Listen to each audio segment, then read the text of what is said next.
called Jobless Trump. And for anyone wondering if Trump is still worshipped by his people, well, this might answer your question. Take a look at this. This is in the convention center hallways, and it is a fairly large statue of Donald Trump made of gold. You can see there he's in a suit as well as an American flag with shorts, and it certainly has been getting a lot of attention. A lot of people posing with the statue, but I think if anything, it gives us a better idea of the kind of crowd that's here at CPAC. Holy shit, guys, did you see that thing? Oh, man. I'm sorry. Yeah, I get it. It's a golden idol and blasphemous and all of that, blah, blah, blah. But, guys, why is it wearing flip-flops and holding a magic wand?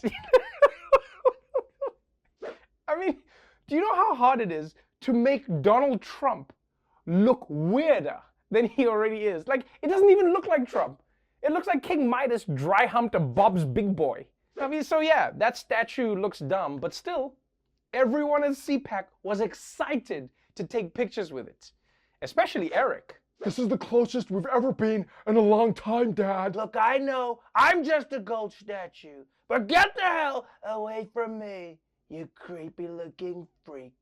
Now, as exciting as gold-plated Hobbit Trump is, the statue was no match for the real thing. And everyone hoping that Trump would come on stage and play his hits, well, they were definitely not disappointed. We have a very sick and corrupt electoral process that must be fixed immediately. This election was rigged, and the Supreme Court and other courts didn't want to do anything about it.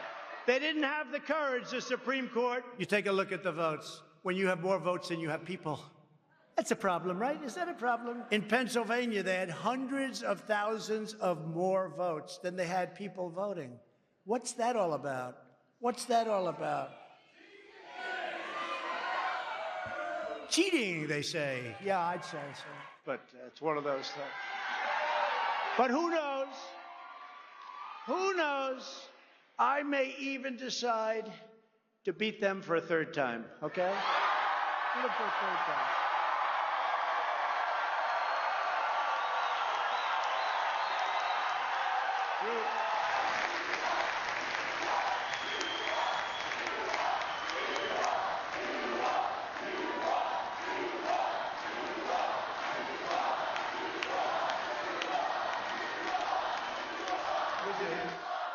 I've watched CPAC and WandaVision this weekend, and I'm not sure which characters are living in a more warped reality. And look, Trump is always going to insist that he won. He's hopeless, I get that.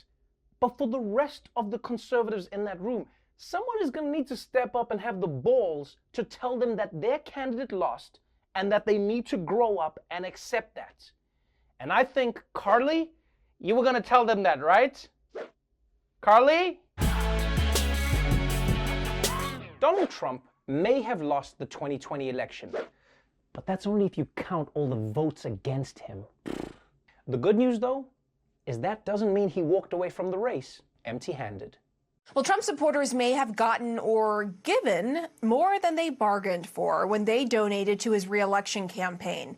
A New York Times investigation found that people who thought they were sending a single donation were charged over and over again by his campaign operation, and what the Times calls an intentional scheme to boost revenue. Recurring online donations were set up by default. Here is how that fine print disclaimer looked. Take a look at this. It was buried.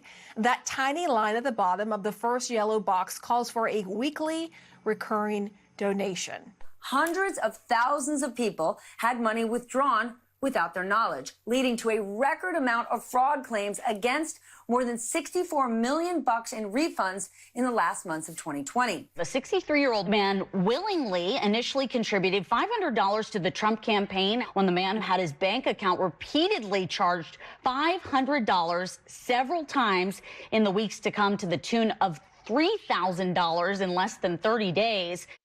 God damn. Say what you want about Donald Trump, but this man is a legend.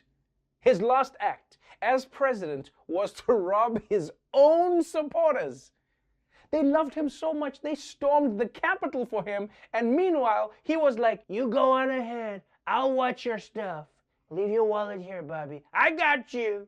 What's most surprising to me is that Trump's base didn't expect this from him. Because guys, if you know Donald Trump at all, You should know that he will scam anyone. That's why even when Melania is at home, she still takes her purse with her to the bathroom. I'm going pee-pee now. Credit card comes with me, Donald. Now, you'd probably think that after getting scammed, his supporters would have second thoughts about him, but it turns out some of the victims still say that they are loyal to Donald Trump. I mean, how far does he have to go for these guys to stop believing in him? Well, sure, I missed that check box that let Trump take my nose, but that's my fault. I would still shake the man's hand if I had a hand, because I missed that checkbox too. Ever since Donald Trump got the party's presidential nomination in 2016, the GOP has been divided between politicians who love Trump's brash grab him by the pussy style and those who believe in more traditional Republican values, like telling poor people to stop being poor. And now, one of the last holdouts among the anti-Trump traditionalists may be about to get the boot. Tonight, the firestorm over Congresswoman Liz Cheney's position in the Republican Party is growing, with top Republican Steve Scalise saying she needs to be removed from her role as the third-ranking GOP leader. At issue, Cheney's fierce criticism of former President Trump, arguing he should not be a part of the GOP's future after the Capitol attack and his false claims of election fraud. I think that it was the gravest violation of an oath of office by any president in American history. Cheney survived one removal vote after she voted to impeach Mr. Trump in January. But her GOP critics have only gotten louder. Another removal vote is likely to come next week on Wednesday. Top House Republican Kevin McCarthy caught on a hot mic obtained by Mediaite.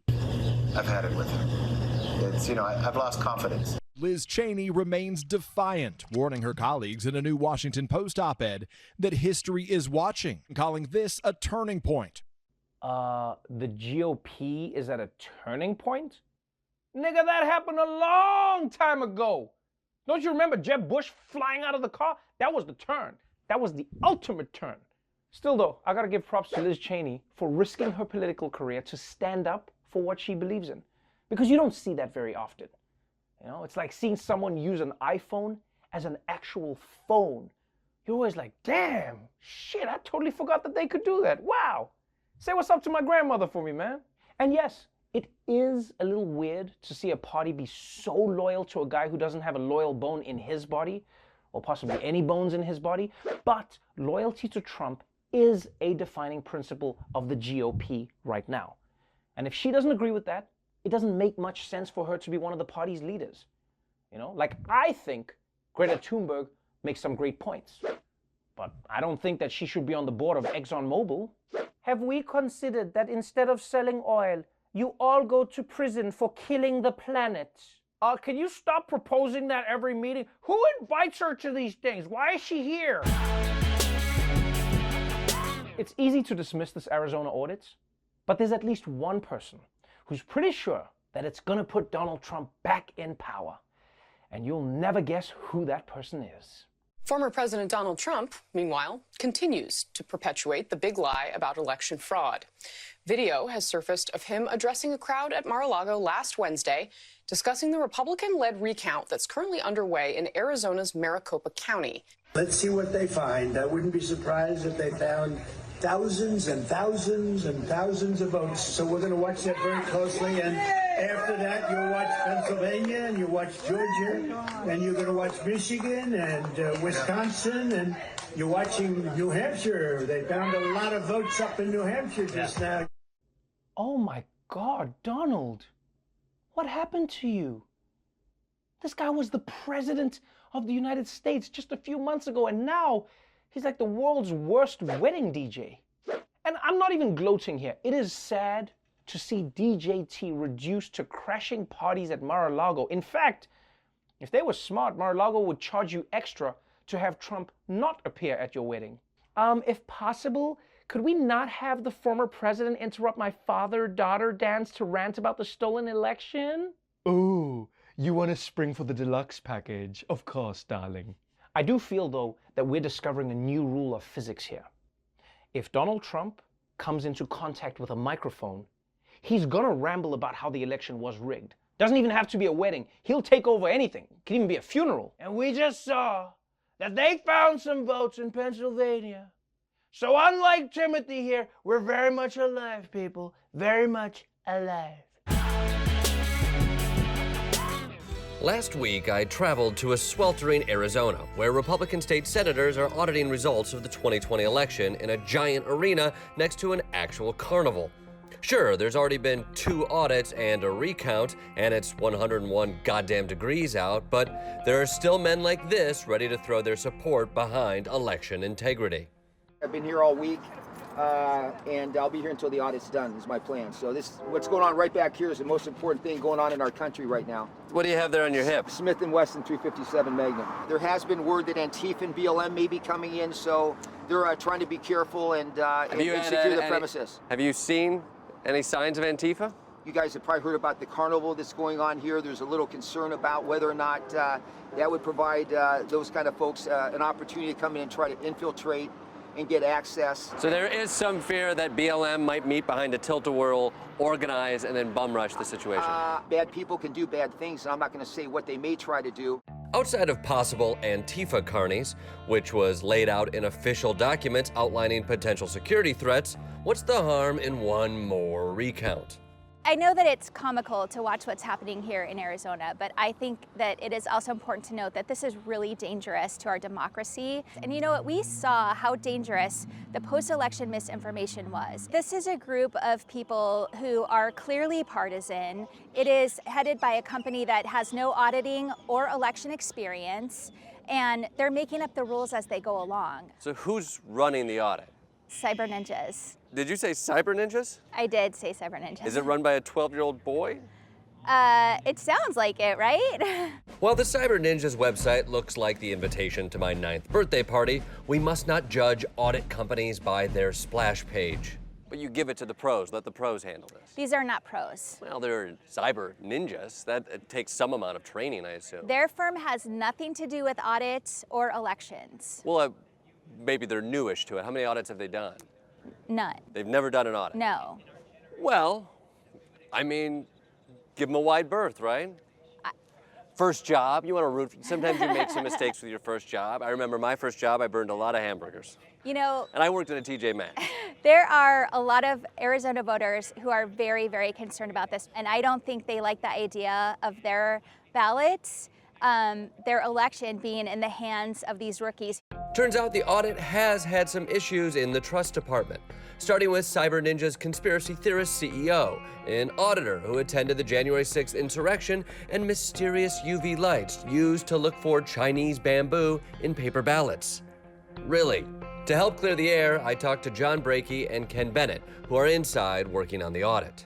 There's been so many bizarre stories going on through the media. You can have some pretty far-fetched ideas on both sides, and what we're doing is simply proving or disproving as many of those as we can. Speaking as somebody on the outside, this feels like it's just feeding into conspiratorial thinking. We're mythbusters. Great. Okay? We're doing things we think are foolish, but people believe it's real. What is this I hear of a UV light? There was a UV light that was being used to supposedly check for watermarks in the ballot. I want to follow up on this. Bamboo? Bizarre, huh? That's because Southeast Asia has uses bamboo in their paper, supposedly, okay? We're myth-busting. But are you looking for traces of bamboo using We're looking UV for light? everything in there. So that's a yes? We're looking to disprove that it's not there. Some people believe that paper from outside of the authentic ballot paper that should have been part of the Maricopa audit got introduced into the system and might be the paper on which 40,000 people cast illegitimate votes. All Chinese ballots are on bamboo? Yeah. Is it because soy sauce would be too obviously racist? Oh my goodness.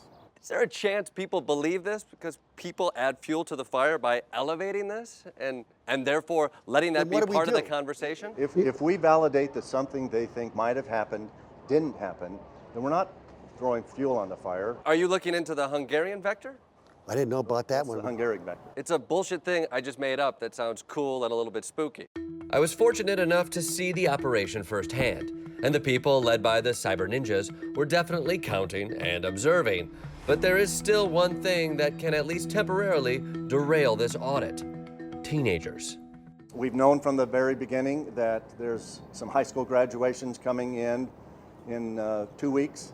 So we'll have to step aside for about a week while the graduations occur. You don't have a place to count the ballots in 2 weeks? No, just for 1 week, we're going to shut down. We'll secure the ballots, and then when the graduations are over, we'll come back and This is not a joke. I know it's not a joke, but you want us to trust you, but you're like, we're going to lock the ballots in there and then let a bunch of teenagers come through for a week, and then we'll start counting again? No, that is not a case at all. Secure the ballots, right. Come on, let's get Yep. serious. No, I got it. No, it's serious. Let's be serious. This is a very serious It's subject. very serious. Okay, so it's not a joke. It's not a joke. Let's go back to the bamboo talking, but it's not a joke.